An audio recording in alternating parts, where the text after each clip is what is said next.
नमस्कार सर.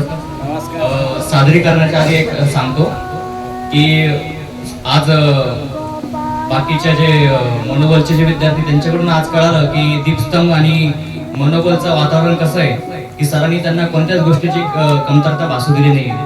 पण मागच्या म्हणजे 50 ते 100 वर्ष आधी आश्रम कशी होती त्याचं वर्णन पु ल देशपांडे यांचं नाटक तुझ आहे तुझपाशी याच्यामध्ये केलेलं आहे. त्याच्यामध्ये एक स्त्रीने ते वर्णन केलेलं आहे, स्त्री पात्राने. त्याचं मी पुरुष पात्रात ट्रान्सलेट करून सांगतोय, त्याचं सादरीकरण करतो.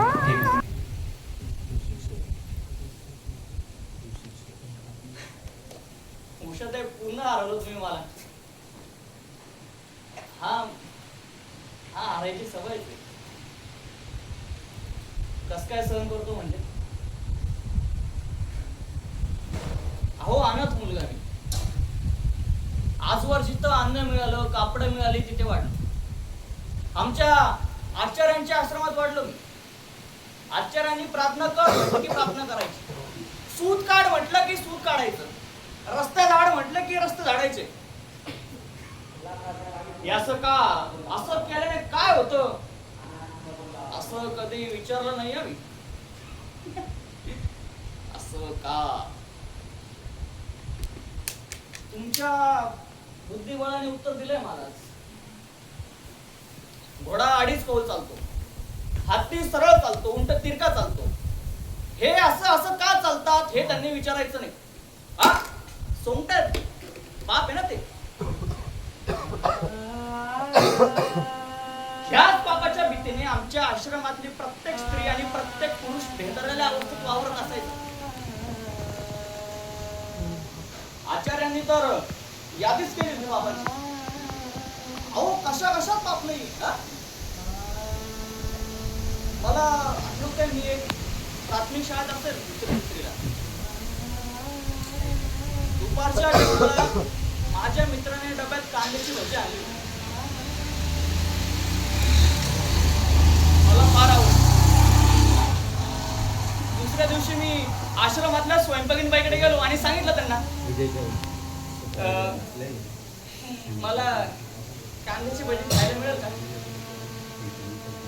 अरे बावट, आपल्या आश्रमात चालत नाही बाबा. हा ठीक आहे देते तुला. तर त्यांनी चोरून मला कांद्याची भजी खायला घातली. आमच्या आश्रमामध्ये असं चालत नसते. भजी चिवडा याचे पदार्थ वर्ष होते का तर तामसी आहार चालत नाही, तंबाखून वाढतो म्हणे. अहो मी शाळकरी मुलगा, मला काय माहिती तंबाखून वगैरे. दुसऱ्या दिवशी आश्रमातल्या मंडळीने सांगितलं आचार्यांना. आचार्य, त्या नादान बालकाने आपल्या आश्रमात तामसिक पदार्थ म्हणजे भजी खाल्ली. भयंकर अपराध नाही का. दुसऱ्या दिवशी गळ्यात पाटी लटकावून अख्खा आश्रम मिरवला मला. मी प्रत्येकाकडे जाऊन सांगतो काय मी भजी खाल्ली, मी चोर आहे. किती भयंकर अपराध नाही का. माझी आई कोण होती, कशी होती, कोण असतात झाल्या गेली. पण माझ्या बाबांना पाहिलंय मी, क्रांतिकारी होते म्हणे. हा मी लहान होतो 6 वर्षाचा तेव्हा. क्रांतिकारी होते.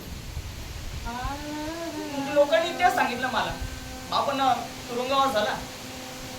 लोकही तेच म्हणाले तू क्रांतिकारकाचा मुलगा आहेस, तू लग्न करायचं नाही, संसार छेचे संसार कसला. क्रांतिकारकाचा मुलगा आहेस, तू देशासाठीच जगायचं आणि देशासाठीच मरायचं. तुला संसारात स्थान नाही, कळालं का. एका गवळीच्या मुलाने सुरात गायचं अशी जशी लोकांची अपेक्षा असते ना, तशा अपेक्षांना मानल्या गेलो मी. काय करू.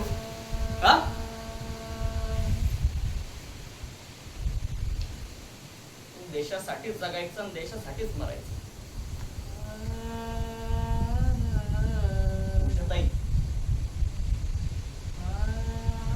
उंटाची इच्छा असो वा नसो